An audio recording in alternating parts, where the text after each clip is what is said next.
ভারতের তেজস যুদ্ধবিমানের ইঞ্জিনের জন্য আমেরিকার জেনারেল ইলেকট্রিকের ইঞ্জিনের অর্ডার দিয়েছিল, কিন্তু ভারতকে জব্দ করতে আমেরিকা ইঞ্জিন দিতে দেরি করছে, যাতে ভারতের যুদ্ধবিমান বানানো পিছিয়ে যায়।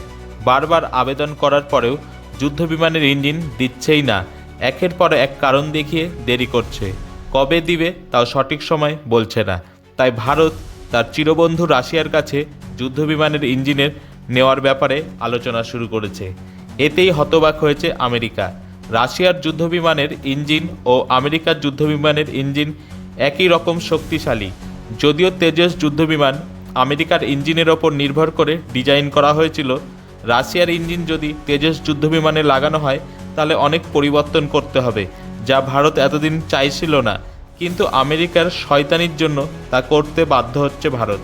এর জন্য ভারত আমেরিকার অস্ত্র কিনতে চায় না। আপনাদের কি মতামত? ভারত কি ঠিক করছে আমেরিকার ইঞ্জিন না নিয়ে রাশিয়ার ইঞ্জিন কেনার জন্য? কমেন্ট করে জানান। এ বিষয়ে আরও জানতে কলকাতা সমাচার চ্যানেলটি লাইক করুন, সাবস্ক্রাইব করুন ও বেল আইকনটি প্রেস করুন। ধন্যবাদ।